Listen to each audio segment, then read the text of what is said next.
नई शिक्षक नियमावली आई है और इसके तहत जो शिक्षक अभ्यर्थी हैं बीटेट सीटेट पास, उन्हें बीपीएससी के थ्रू परीक्षा देना है, उसके बाद ही वो शिक्षक बन पाएंगे।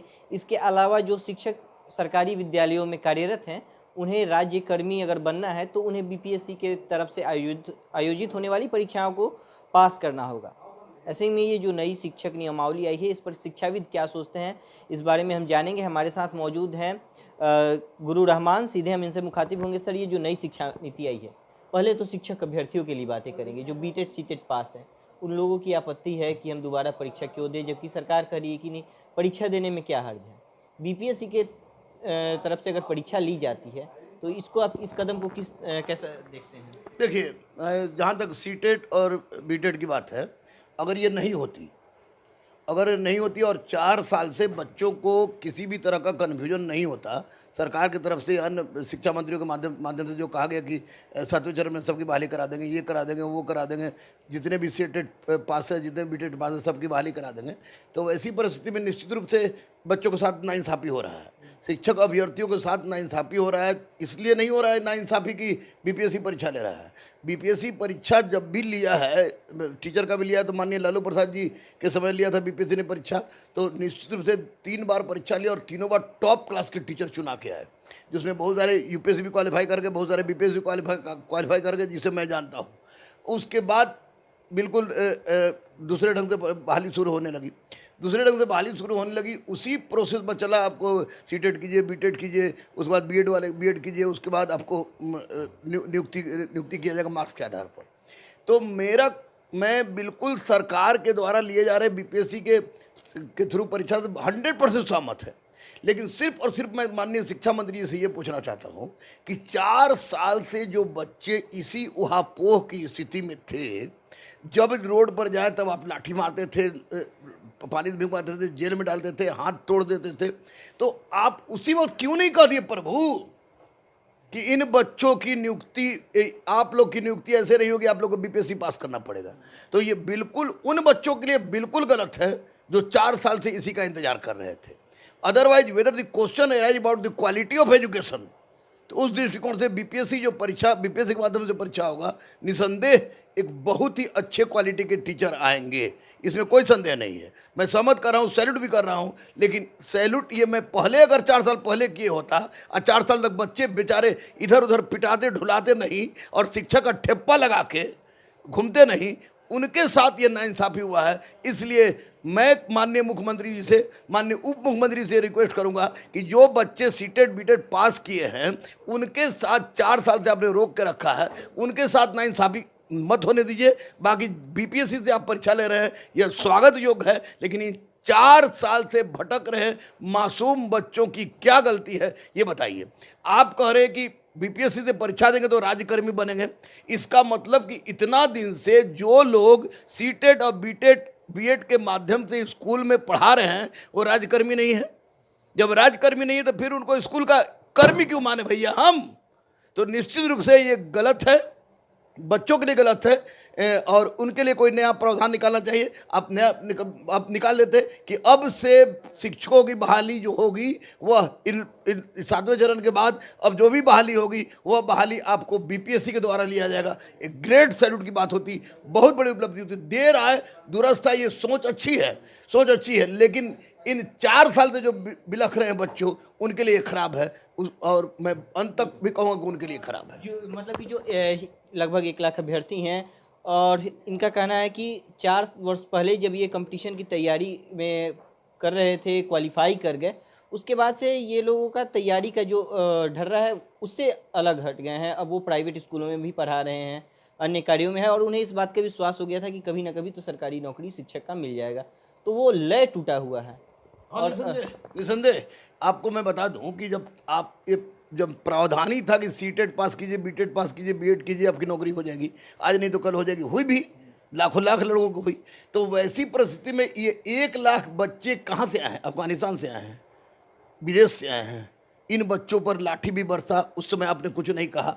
इन बच्चों पर पानी भी छिड़काया, आपने कुछ नहीं कहा। इन बच्चों को आपने जेल में भी डाला, कुछ नहीं कहा। आप उसी वक्त कहते थे कि बाबू रे तुम लोग जाओ और पढ़ो, ये रहा सिलेबस। अभी तो सिलेबस भी नहीं है, मैं टीचर हूँ, 1994 से पढ़ा रहा हूँ और अभी तक what is the syllabus of BPSC regarding teachers, I don't know छोड़ दीजिए कि तमाम शिक्षक नहीं जानने की सिलेबस क्या है। जब हम लोग शिक्षकों के नहीं जानने की सिलेबस क्या है, तो ये बेचारे सीटेट बीटेट पास करने वाले 4 साल पास करने के बाद लग जाता है कि चले भैया कुछ ना तो मास्टर हो जाएंगे, ब्याह हो जाएगा, परिवार चलने लगेगा। उन पर तो ये वज्रपात के समान है। उनके साथ इंसाफ कर दें माननीय मुख्यमंत्री जी, माननीय उप मुख्यमंत्री जी, माननीय शिक्षा मंत्री जी, उनके साथ इंसाफ अगर कर देते हैं तो निश्चित रूप से बीपीएससी के द्वारा लिया जा रहे वाले परीक्षा का हर कोई समर्थन करेगा। मैं भी समर्थन कर रहा हूं कि उससे अच्छे बच्चे आएंगे, अच्छे शिक्षक आएंगे और बिहार और भारत की मुस्तकबिल सुधारने वाले बच्चे आएंगे। लेकिन इन 1 लाख बच्चों के करियर के साथ खिलवाड़ न हो तो ज़्यादा अच्छा है। जिस प्रकार से आपने बातें कही सिलेबस को लेकर, शिक्षक अभ्यर्थियों का भी कहना है कि अभ्यर्थी किसी परीक्षा से नहीं डरते हैं, लेकिन अब तक सिलेबस नहीं जारी हुआ है और अभ्यर्थियों का कहना है कि कहीं ना कहीं शिक्षा मंत्री तो कह रहे हैं कि तैयारी कीजिए, लेकिन क्या तैयारी करें जब सिलेबस नहीं है और इसी माध्यम से ये वैकेंसी को और एक्सटेंड करने की कोशिश की जा रही है। इसमें कहाँ तक देखिए, ये तो बच्चों का एलिगेशन है शिक्षा मंत्री पर। शिक्षा मंत्री कह रहे हैं तैयारी कीजिए, सही बात है कि शिक्षा मंत्री कह रहे हैं तैयारी कीजिए। किस चीज़ की तैयारी करें भैया? हमको टीचर बनना है, तैयारी क्या करें? हिस्ट्री पढ़े, ज्योग्राफी पढ़े, पॉलिटी पढ़े, इकोनॉमी पढ़े, फिजिक्स के पढ़े, केमिस्ट्री पढ़े, बायोलॉजी पढ़े या रामचरितमानस पढ़े? किस चीज़ से क्वेश्चन पूछेगा आप सिलेबस दे दे और तब बोलते कि तैयारी करो। लड़कों को लगता है कि हमारे जो मैंने पढ़ा है 2 साल बाद पढ़ा है, 4 साल पहले भी पढ़ा है, तो लड़कों को मन में संतुष्टि होती। लेकिन अब तैयारी करो, किस चीज़ की तैयारी करो? किस चीज़ की तैयारी करो? क्या है आपका गाइडलाइन, क्या है आपका सिलेबस? ये तो है नहीं। तो ऐसी परिस्थिति में ये हो सकता है कि टालने की बात हो, लेकिन मैं इस पर क्लियर कट नहीं बोल सकता हूँ टालने की बात हो। लेकिन अभी अविलंब इन 1 लाख बच्चों की समस्या को सुलझाते हुए जितना जल्दी हो सके ये आप शिक्षकों के लिए जो बीपीएससी से परीक्षा होगा उसका सिलेबस जारी कर दीजिए। स्वाभाविक है कि अतुल प्रसाद जी बीपीएससी के अध्यक्ष हैं और वो बीपीएससी के बारे में प्रतिदिन आकर ट्वीट करते हैं, प्रतिदिन आकर बच्चों को बताते हैं कि हम अब सतही नहीं, अब डेप्थ लेंगे, व्यवहारिक ज्ञान संबंधित लेंगे, हमको अच्छा अधिकारी चाहिए। अरे अच्छा अधिकारी तो बनेगा कब? जब अच्छा शिक्षक होगा तब। तो आप माननीय अतुल प्रसाद जी से भी मेरा अनुरोध है कि आप भी हुजूर अधिकारियों को तो अच्छा बनाने का प्रयास कर रहे हैं, लेकिन जिससे देश की तकदीर और तस्वीर बनने वाली हो, जिससे राज्य की तस्वीर और तकदीर बदलने वाली हो, उसका सिलेबस क्या है वो सिलेबस आप आके दे दीजिए। और माननीय मुख्यमंत्री जी से, माननीय उप मुख्यमंत्री जी से मैं स्पष्ट रूप से कह रहा हूँ कि बीपीएससी के द्वारा लिया गया आपका निर्णय एक ग्रेट सैल्यूट का विषय बनता है। लेकिन जिन बच्चों को 4 साल से अंधकारमय जीवन जीना पड़ा है उनके साथ इंसाफ किया जाए और उसके बाद जो भी परिपाटी शुरू हो उस परिपाटी में बीपीएससी से आप परीक्षा लीजिए, कोई दिक्कत नहीं है। ये बहुत बड़ी कदम है। इसके अलावा अगर बात करें तो जो शिक्षक हैं, विद्यालयों में कार्यरत शिक्षक हैं, लंबे वर्षों से 10 वर्षों से अधिक समय से उन लोगों की मांग थी कि उन लोगों को राज्यकर्मी का दर्जा दिया जाए। सरकारें हमेशा से घोषणा कर रही थी कि उन्हें जल्द राज्यकर्मी का दर्जा दिया जाएगा, लेकिन इस नई शिक्षा नियमावली के तहत इन शिक्षकों के साथ कहा गया है कि आपको बीपीएससी के थ्रू परीक्षा देनी होगी। बीपीएससी परीक्षा लेगा, आप क्वालिफाई करेंगे तो आप राज्यकर्मी कहे जाएंगे। इसके अलावा अगर आप क्वालिफाई नहीं करते हैं तो भी आप विद्यालय में शिक्षक के तौर पर पढ़ाते रहेंगे, लेकिन आप राज्यकर्मी नहीं होंगे। ऐसे में शिक्षकों का जो मानसिक स्थिति है वो क्या होगा और सरकारी स्कूलों को लेकर के छवि क्या बनेगी जब एक बीपीएससी पास शिक्षक उसमें पढ़ा रहा है, एक बीपीएससी के परीक्षा में फेल शिक्षक उसी में पढ़ा रहा है? क्या ये छवि बनेगी और शिक्षकों की जो मानसिक स्थिति है? देखिए, एक बात मैं स्पष्ट रूप से आपको बता दूं कि जो टीचर फेल करेंगे, टीचर फेल भी करेंगे, निश्चित रूप से कोई संदेह नहीं, फेल करेंगे। अब फेल करने के बाद उसी स्कूल में पढ़ाएंगे और उसी स्कूल में परीक्षा पास करने वाले टीचर भी आएंगे। तो सबसे पहले तो लड़का के सामने उनका रेपुटेशन खराब हो जाएगा, लड़का में ही प्रतिद्वंदिता हो जाएगी। लड़का बोलेगा कि बीपीएससी पास सर हैं, बीपीएससी फेल सर हैं, तो उनकी मानसिक स्थिति खराब होगी और वैसी स्थिति में ठीक से पढ़ा नहीं पाएंगे। हमेशा वे एक सोच में डूबे रहें कि हम फेल कर गए।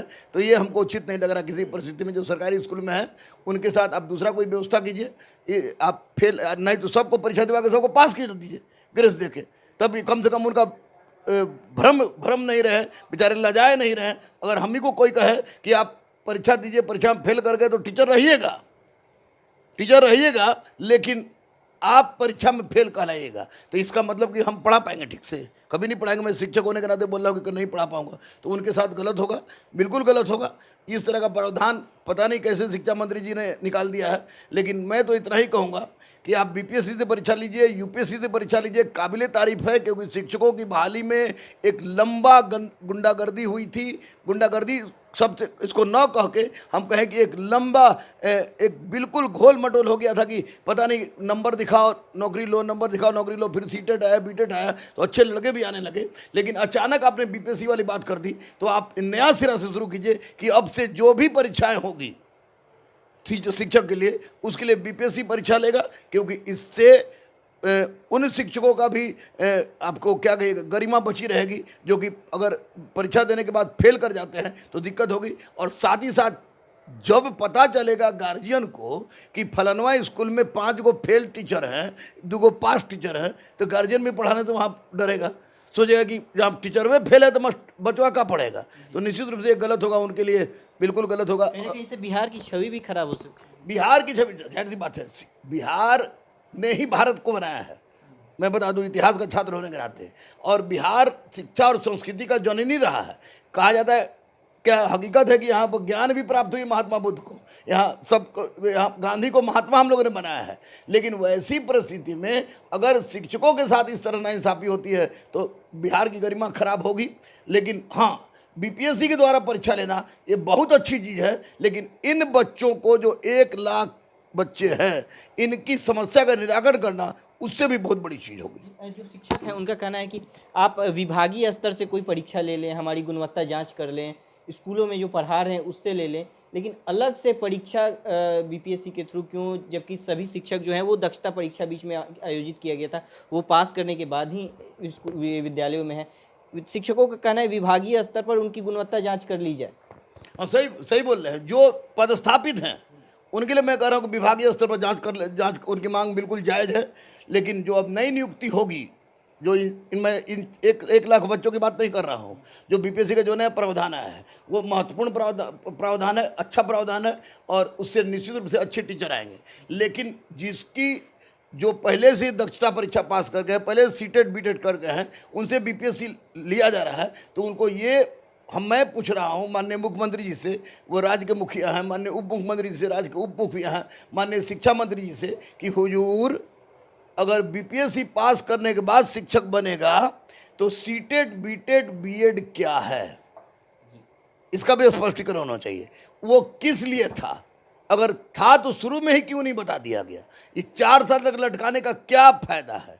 अगर इसके साथ राजनीतिकरण न हो, बच्चों के साथ इंसाफ हो, और जो 1 लाख लड़के भटक रहे हैं उनको यथाशीघ्र उनको आप नियुक्ति दे दीजिए। उसके बाद जितनी भी बहाली लेनी है उस सारी बहाली आप बीपीएससी से लीजिए। सैल्यूट करते हैं हम आपकी इस सोच को, इस निर्णय को, क्योंकि माननीय लालू प्रसाद जी के बाद अगर ये दूसरा प्रावधान आएगा तो माननीय नीतीश कुमार जी के सामने आएगा, जो कि काबिले तारीफ होगी।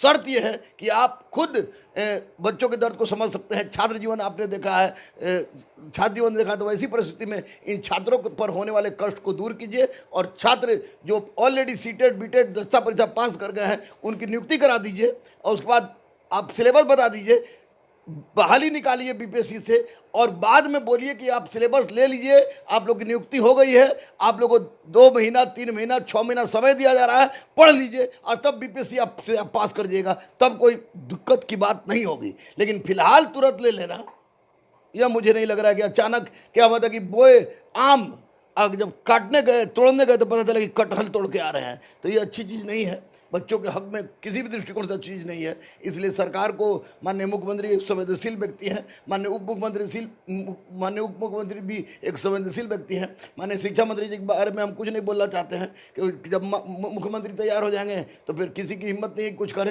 तो वैसी परिस्थिति में अपनी संवेदनशीलता का परिचय देते हुए माननीय मुख्यमंत्री जी, माननीय उप मुख्यमंत्री जी, इन बच्चों के साथ कल्याण कीजिए, और बीपीएससी जो आप परीक्षा ले रहे हैं इसको निश्चित रूप से लीजिए, क्योंकि बहुत बढ़िया है। लेकिन जो 1 लाख लड़के 4 साल से भटक रहे हैं, पढ़ना लिखना तो छोड़ दीजिए, पढ़ कोई नहीं रहा है, क्योंकि उसका इंतजार है कि हम आज हमारी नियुक्ति हो जाएगी, 1 साल बाद नियुक्ति हो जाएगी, लेकिन 4 साल में उनके साथ कुछ नहीं हुआ। और वो भी इंतजार इसलिए कि सरकार ने कहा था, माननीय शिक्षा मंत्री ने कहा था कि आप इस बार सारे के सारे बच्चे जो सीटेट बीटेट के हैं सबको नियुक्ति हो जाएगा। उसमें भी आपने आधा कर दिया, 1 लाख बच गए हैं। उसके बाद में फिर आपने नया सौदा छोड़ दिया कि अब बीपीएससी के माध्यम से उनकी नियुक्ति होगी। तो निश्चित रूप से यह बच्चे समझ नहीं पा रहे हैं, हम लोग भी नहीं समझ पा रहे हैं, लेकिन माननीय मुख्यमंत्री और माननीय उप मुख्यमंत्री समझें।